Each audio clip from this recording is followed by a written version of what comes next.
When your executive assistant isn't performing, this video is for you. I've been placing executive assistants for founders for 13 years. I have team members who have been with me for 4 to 8 years. And what that has taught me is that when an EA is not performing, it is almost never a skills problem. It is a relationship problem. And most of the time, it starts with the executive side. So if you're ready to stop blaming your EA and start fixing the real problem, here are the 5 reasons it's breaking down. Reason number 1, there is no real trust yet. And I don't mean reliability. So the first one is absence of trust. And I want to be specific about what I mean. Because when most people hear trust, they think, do I trust them to show up? That's not what I'm talking about. What I mean is, does your EA feel safe enough to say, I don't know this yet, or I think I made a mistake, or I need help, or even, I'm not sure I understood the instruction correctly? Because if they don't feel safe to say those things,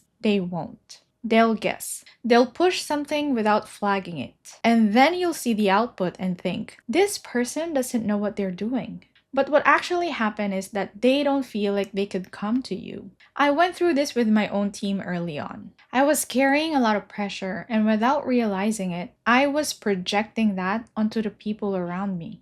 My team picked up on it. They stopped raising their hand, and they stopped flagging things early. And I kept asking myself, why is nobody telling me about this sooner? It took me a while to realize that the environment I built didn't make it easy to speak up. That was on me. So the first question to ask yourself is, does your EA genuinely know, that they can come to you with the truth, even when the truth is uncomfortable? Reason number 2, they're not pushing back.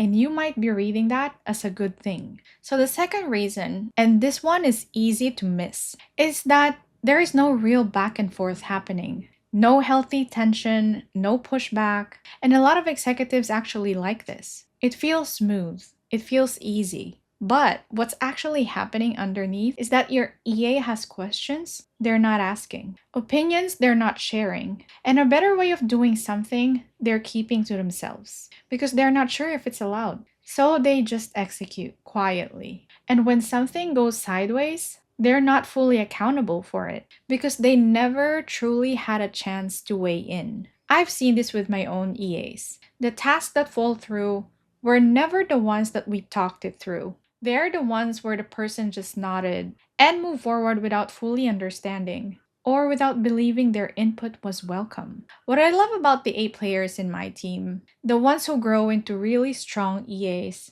is that they ask questions. They push back respectfully. They'll say, I want to make sure I understand this correctly before I move on it.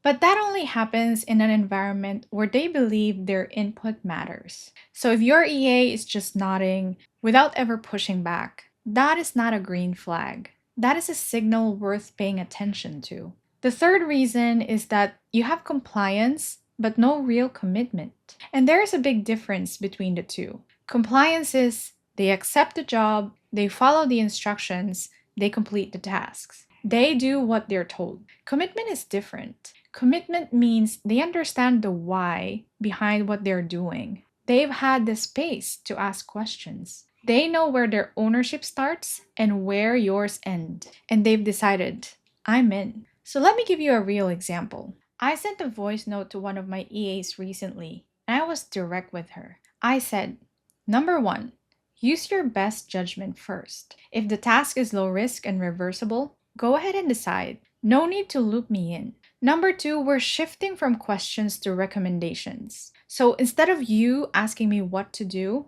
tell me what you think we should do and the reason why. Only come to me when you need my approval. Number 3, you are now the owner of this account. Most decisions sit with you. I only need to be pulled in for anything high risk or anything that impacts cost, scope, or long-term direction. And I told her, mistakes are okay. I don't expect perfection. I expect ownership. That conversation changed how she worked. Not because she suddenly became more capable, she was already capable, but because we never had clearly defined where her authority started. She was waiting on me because nobody told her she didn't have to.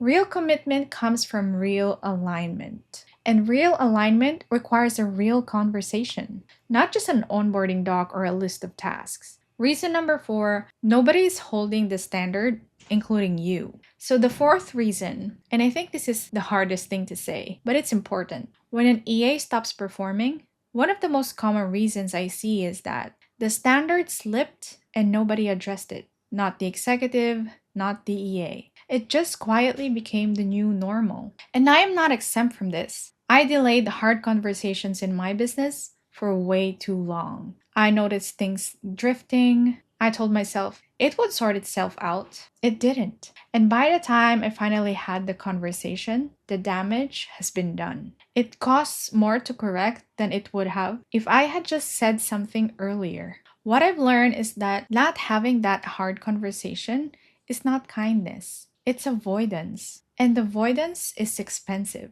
The feedback I give my team now is specific. And I don't say, you need to do better. I say, I noticed this specific thing. Here's what should have happened. Going forward, here's what I need from you. For example, I gave a feedback to one of our EAs to an email she sent. I noticed that you asked Bob to loop Katie in, but we already had Katie's email. We could have just copied her directly. So what's going to happen now is Bob's gonna loop her in, Katie replies, and we've added an extra step. Always aim for efficiency. If we have the contact, we use it. That is not criticism. That is direction. And your EA deserves that level of specificity from you. And the fifth reason, this one ties everything together. You hired an EA, but you're still the bottleneck. You're still the one making every call. You're still the one who has to review everything before it moves. You're still the one who's getting pinged for things that should have been handled without you. And so you look at your EA and think, why aren't they taking more initiative? Why do they keep asking me for things they should already know? But here's what I want you to see. Initiative doesn't just appear because you hired someone. It has to be built step by step. It starts with trust, so they feel safe enough to act. It needs real back and forth, so they understand your standards well enough to apply them even without you. It requires real commitment, so they're not just waiting to be told what to do. And it needs honest, specific feedback, so they know when they're getting it right and when they're not. When all of that is missing, you end up with an EA doing the tasks, but not truly supporting you. And you stay stuck, doing things you hire them to take off your plate. The goal of hiring an EA is not task completion. The goal is leverage, getting your time and mental energy back so you can focus on what actually moves your business forward. So if you still feel like everything depends on you, that is the signal. The problem is not who you hired. The problem is the foundation underneath them was never built. So to bring it all together, 5 reasons your EA isn't performing, and none of them are about skill. Number 1, there's no real trust. They don't feel safe to be honest with you. Number 2, there's no healthy back and forth. They're executing without ever truly weighing in. Number 3, you have compliance but not real commitment. Alignment never happened. And number 4, the standard is slipping and no one is saying anything. Number 5, you've hired support, but you're still the bottleneck. These don't operate in isolation. They build on each other. And when you start working on the first one, the rest become a lot easier to address. I've made every single one of these mistakes in my own business, and I've also seen what it looks like when the foundation is right. A team where people stay for years, clients who refer you without being asked, an EA who moves even before you ask. So if any of these resonated with you, I'd love to know which one. Drop it in the comments. And if you want to go deeper on how to set up your EA up from day 1, that video is right here. I'm Karen, and I'll see you on the next one.